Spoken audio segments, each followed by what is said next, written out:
Welcome to the Deep Dive. We're here to unpack the big forces shaping our world.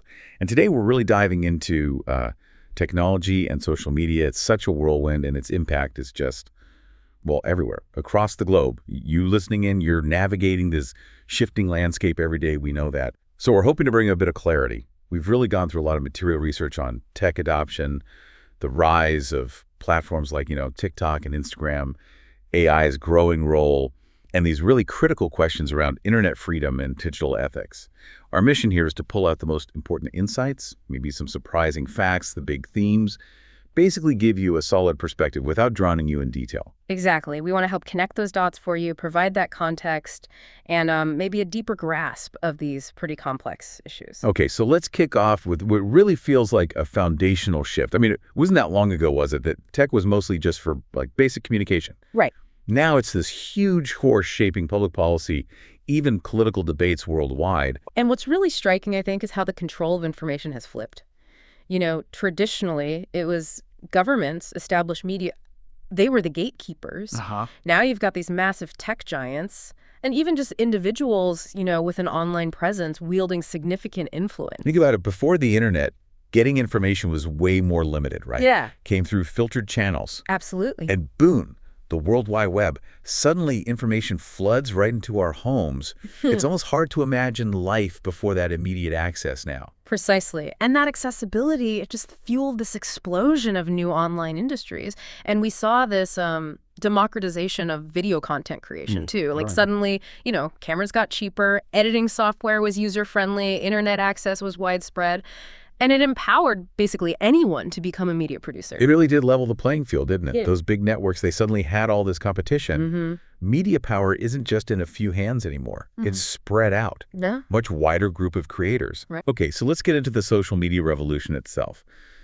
One source actually called it the greatest cultural and societal upheaval ever seen since the advent of electronic media. Wow. That's a huge statement. It is, but when you think about the scale. It's hard to argue, really. The speed and the sheer reach of platforms like Facebook, Twitter, now TikTok. It's just been unprecedented. And it came with this fundamental change in how information gets made and shared. Everyday users becoming the creators and distributors, user-generated content. Yeah, a massive power shift in who gets a voice, who gets heard. Our sources kind of break down social media into a few types, which is helpful. You've got social networks connecting people, content sharing photos, videos, and then microblogs like Twitter with those early character limits. And those limits really shaped conversation, didn't they? Definitely. And it's so important to see the two sides of this. On one hand, yeah, we've got serious problems like fake news, hate speech. But then the sources also call these platforms storehouses of the most advanced and brilliant ideas. It just shows the huge range of what's happening there. And you see this clear decline in trust in traditional news outlets. More and more people, especially younger people, they're getting their news primarily from social media. Yeah, and one perspective we found suggests this could be an opportunity for the democratization of news production and consumption. Meaning? But the idea is if more people can share news and their views on politics, maybe it leads to more civic engagement, potentially.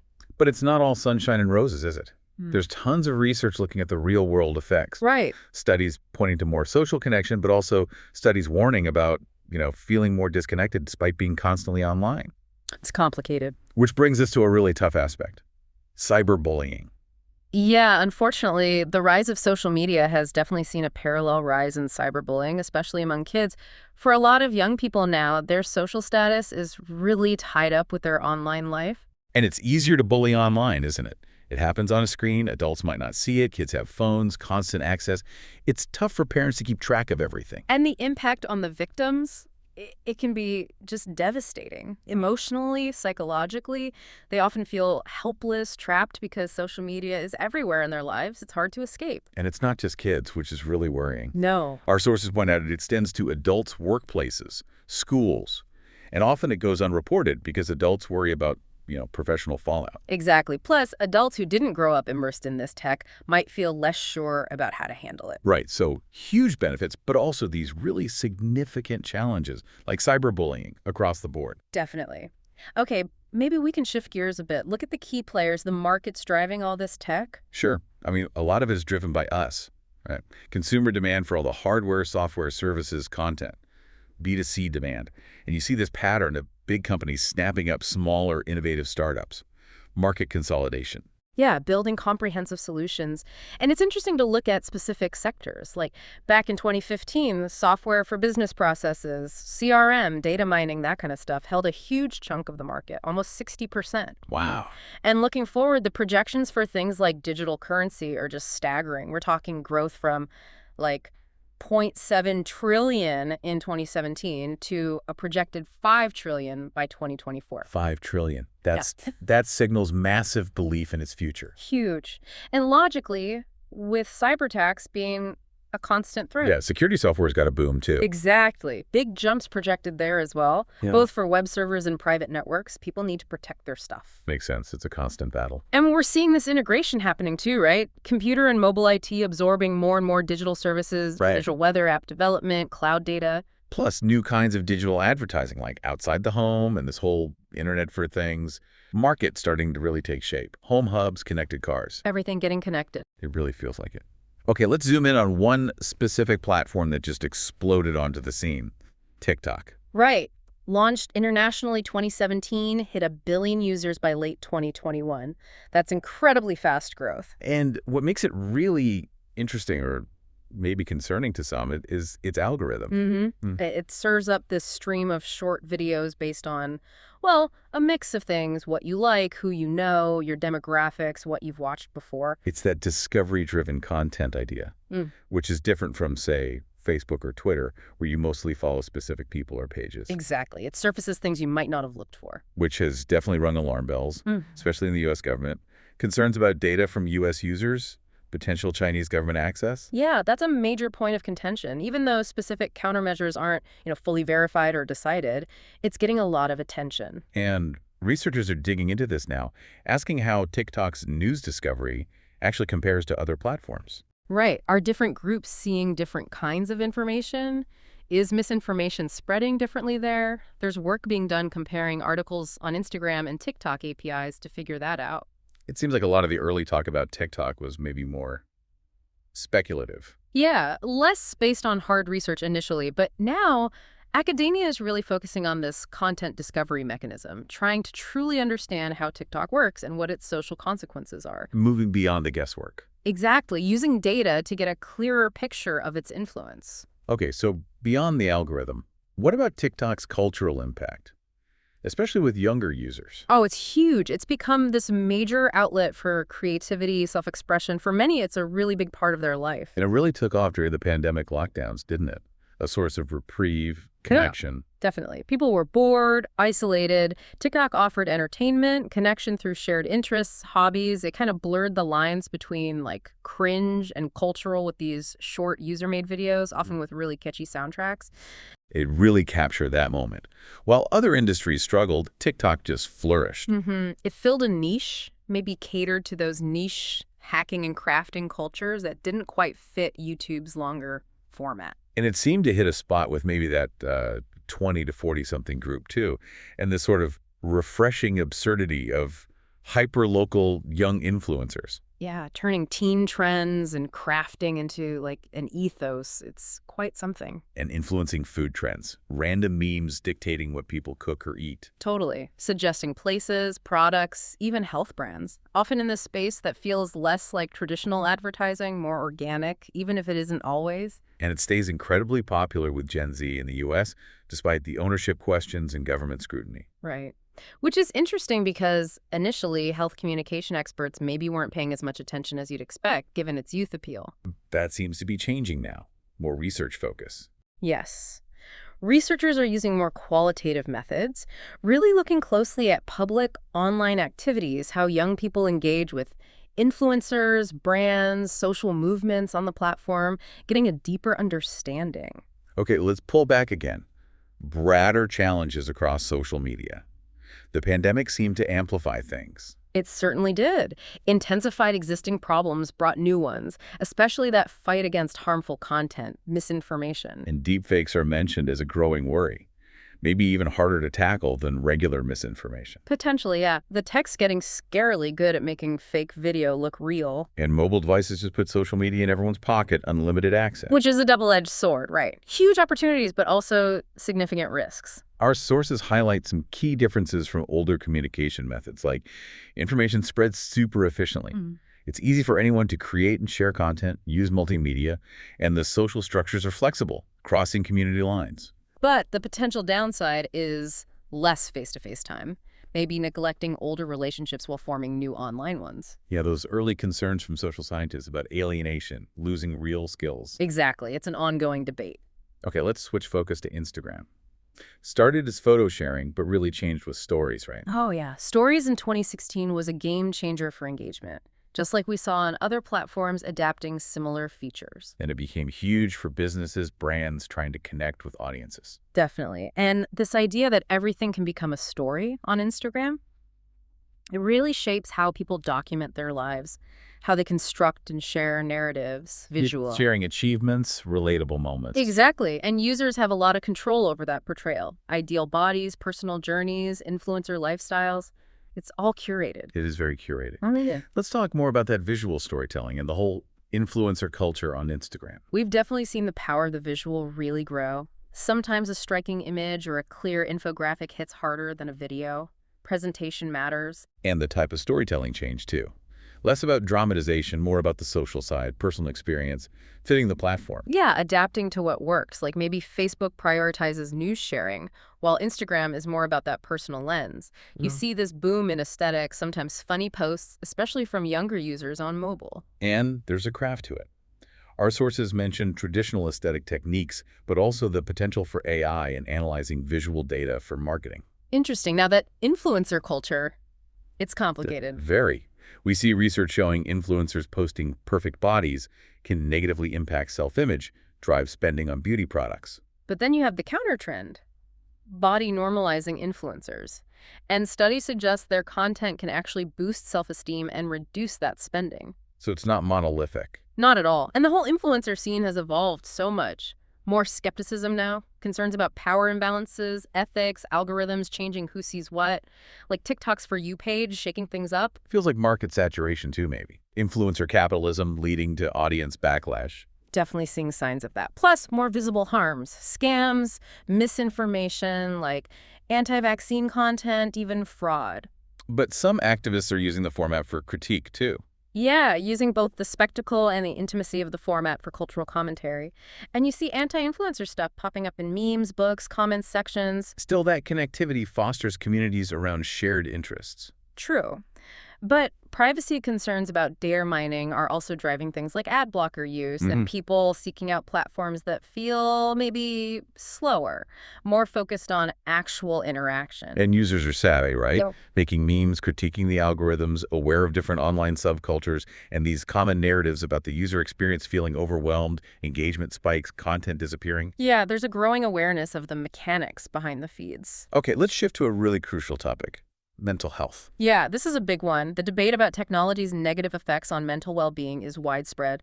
Lots of research linking higher tech use to things like depression, social isolation. And the stats are worrying. Depression and anxiety in young people apparently doubled before the pandemic, and then jumped another 27% on average after COVID hit. And it seems during uncertain times like the pandemic, many people turned more to social media, perhaps as a coping mechanism. But does it actually help? The research seems mixed. It really is. Some studies suggest it can reinforce negative feelings, make things worse. Others find it can offer positive coping resources, especially when people are physically isolated. So it depends on the person, how they use it. It seems that way. But the overall increased use during the pandemic did correlate with higher risks of negative consequences for some people's mental health. Right. Okay, now let's bring AI into the mix. How is it changing social media? Well, for the companies, AI is becoming key to enhancing engagement. It's going beyond just simple automation. And it's interesting how the perception of working in social media has changed. From connecting people to grappling with influence, polarization, hate speech, user anger. Yeah, and the employees themselves are reportedly feeling more apprehensive about these complex problems and how their companies handle them. So AI steps in to help. Mm. with things like moderation. Exactly. Assisting with content moderation, developing guidelines, analyzing sentiment, that's where AI is increasingly playing a role. The idea isn't necessarily replacement, but augmentation, helping humans do the job better. That seems to be the goal, potentially leading to clearer guidelines, more effective moderation. And AI might even help shift conversations about truth online, maybe focus more on verifiable facts rather than just abstract beliefs. Interesting. And helping understand text, intent, maybe foster more constructive dialogue. That's the potential, even potentially assisting in governance discussions or connecting people within existing groups based on shared values. Okay, let's dig into those AI algorithms more deeply. Content curation ethics. Our sources point to three key areas here. The AI algorithms actually curating our feeds, the potential for unequal access to news, and the whole global tech regulation picture. And it's that perfect storm, isn't it? Powerful AI, phones everywhere, tons of data, constant connection, making social media infrastructure unavoidable. And these AI algorithms are now curating and pushing content across platforms to massive networks. Huge opportunities, but also huge challenges. Challenges like. Well, the goals of these systems can be varied: market share, capturing attention, sure, but also potentially undermining legitimate news sources or even running disinformation campaigns, sometimes using bots. And this idea of unequal news access, some groups getting less reliable info. Yeah, industry observers are trying to map that out, using tools like social network analysis, agent-based modeling to see how news spreads, who the key players are in curation, creating news maps. And then the huge ethical questions about all the data collected over decades being used by AI. Absolutely. AI is different from older tech. Its processing power, how it's trained, its speed, scale, adaptability. It suggests we need a different kind of oversight, maybe more general AI oversight. We already debate ethics around content moderation, targeted ads. Right, and AI adds new layers, like the potential for rapid, maybe irresponsible actions by AI agents in areas like finance. Sources even talk about potential existential risks down the line, either a rapid takeover scenario or a slower drift where misaligned AI seems fine at first but then causes problems. Wow, heavy stuff. They distinguish between everyday risks from efficiency improvements and these bigger transformative risks. Yeah, it's a complex spectrum of ongoing and potential future risks. A lot to grapple with. Okay, so looking ahead, future trends in AI and social media. Where's this heading? Well, it's undeniable these trends will keep shaping communication profoundly. Social media is just part of daily life now, so understanding where it's going is crucial. We've seen platforms like Facebook constantly evolve, add features, change interfaces. AI is poised to accelerate that. Right. AI, basically computers doing things that need human intelligence, has huge potential to enhance user experience. Think personalized content, natural language processing, image recognition, helping create and curate content. So today's algorithms will likely get much more sophisticated. That's the prediction. More nuanced content creation. You know, like how the internet changed research or the idea of the paperless office. AI promises similar labor-saving potential in the digital realm. But what about control? Let's talk internet freedom, censorship globally. The picture sounds pretty grim. Unfortunately, yeah. 2022 was the 12th year in a row of decline in global internet freedom.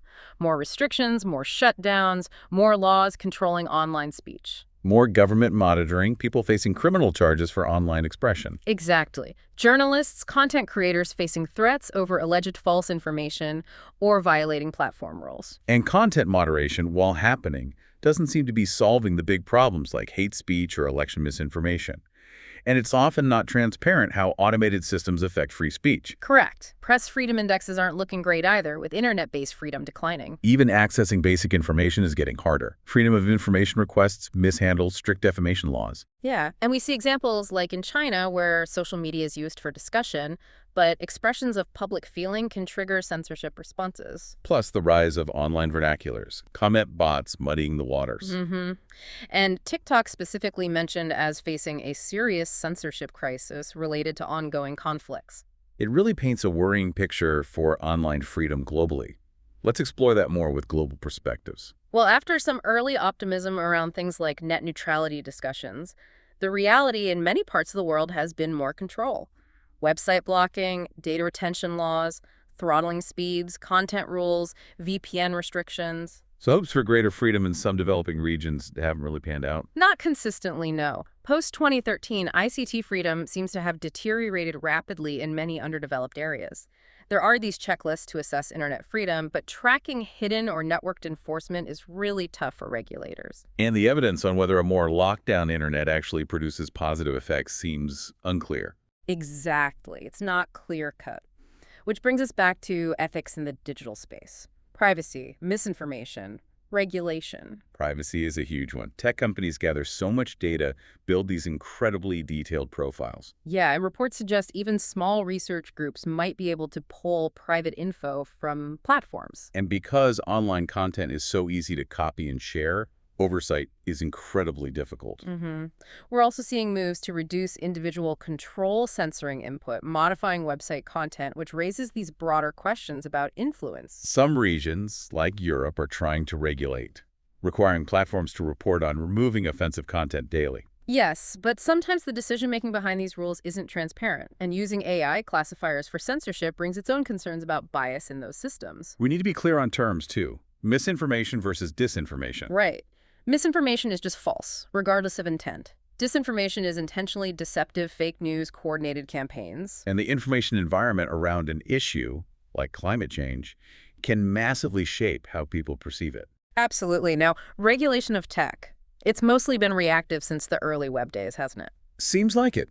But the pandemic really pushed the issue, highlighting our reliance on tech and the power of these big companies. Definitely increased pressure on regulators. In the West, the conversation often revolves around competitiveness, fairness, freedom of choice. But ultimately, regulating tech is super complex, right? It's this mix of social, technical, legal factors with lots of stakeholders involved. Exactly. It's a whole socio-technical framework. Okay, crystal ball time.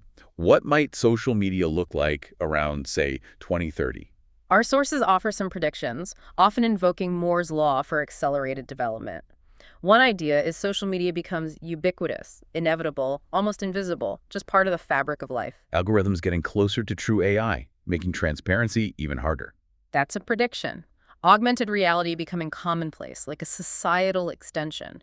Content use becoming more conversational. And priorities shifting towards digital wellness, device performance. Those are mentioned too. But there are also warnings about negative paths, a potential new Middle Ages or a dystopia in daylight if things go wrong. Wow, what kind of things? Increased data harvesting and selling, more monitoring tech like facial recognition, geolocation. Social networks may be engineered to dampen societal strengthening, content targeted for behavioral nudging. Scary stuff. But there's that cycle again. Tech enables things, some bad uses emerge, then regulation or awareness builds. That's the hope, or the observed pattern. And people try to predict this evolution using various methods, modeling, analyzing user interactions, content analysis, developing best practices. Okay, stepping slightly outside social media for a sec, our sources mentioned some other emerging tech examples, something about blowguns. Ah, right. Parker Hannifin's Air Saver module. It's for industrial blowguns, instead of continuous airflow, which is wasteful. Right, uses a lot of energy, causes pressure drops. Exactly. This module creates pulses of air, like 10, 20 times a second. Uses less air, reduces waste, apparently increases effectiveness for certain tasks. Clever. Little innovations making a difference. And something about software for actuators. Yeah, new software from Roadhouse Engineering for designing spring return actuators more quickly and accurately. Just examples of ongoing tech development in various sectors. Makes sense. Okay, back to social media's future platform and regulatory shifts. What challenges are platforms facing? Big ones. Gaining competitive advantage, just keeping users interested is getting harder. We might see more flexible formats for time-based media, maybe a shift towards paid subscriptions, personality-driven media. Which creates new privacy challenges for platforms and countries. Definitely. And hashtags could become even more contested spaces, ranking issues, potentially leading to new targets for public anger, and demands for action against the platforms themselves. So the debate over governance and regulation will likely get even more polarized. Highly likely. One prediction is platform-dependent regulation becoming a global standard, which could centralize power with the big Western tech platforms and their backers. And this feeds into strategic competition, like between the US and China, driven by these data-hungry AI companies. That's the suggested dynamic. The very structure and governance of social media worldwide becomes a target for policy intervention, technical disruption, all driven by the hunt for huge consumer markets. Which raises big questions about preserving local cultures, online communities, as these giant platforms dominate. Huge questions. And governance challenges will be global. We might see new, maybe unexpected alliances between political figures and tech companies across divides. New policy groups focusing specifically on social media's broad impacts. Leading to globally coordinated governance involving these emerging tech plutocracies. That's one potential future outline, complex geopolitical shifts tied to tech. Let's look beyond the West again. Are there unique stories or parallels elsewhere? Absolutely. While tech use varies, there are parallels. One interesting example from the sources, pre-web even, is the Disk on Key, the USB drive in Israel. Ah, the USB stick. Right. It was this impactful, portable tech that got adopted globally really fast by advertisers, .coms, and it had this cultural impact, apparently, fostering a kind of relationship between technologists and consumers, an ethos that maybe got lost later. Interesting. Even though it's mostly replaced by cloud storage and other things now. That obsession with tech persists, as the source puts it, and the constant rebuilding of the web on new infrastructures forces this kind of concave view of the future, maybe less certain, more complex. Right. Okay, let's talk about social media and political movements. It's clearly a powerful tool for mobilization. Undeniably, social media allows for rapid, large-scale organization globally. The internet connects national populations quickly, enabling protests against injustices. You see protest size and intensity growing through posts shared on phones. And then often, swift government responses, internet shutdowns, blocking platforms, which then gets reported in mass media. But it's not just overt protest, right? There are side effects. Yeah. Beyond the big protests, social media gets implicated in extremist group activities too. Propaganda, recruitment, hate speech that can lead to real-world violence, remixing and repackaging violent content online. There's been so much discussion around protests, like the George Floyd protests mentioned as a case study. Research is looking at how people use these online spaces for activism. Exactly. How do people express political opinions, like supporting Black Lives Matter or opposing attacks on civilians online? Can they remix existing media to create user-generated content that challenges dominant narratives? The research analyzed posts, comments looking at style, content, process informed by social movement theory. Fascinating. And finally, social media in crisis situations. Huge impact there too, shaping public reactions, disseminating information in real time.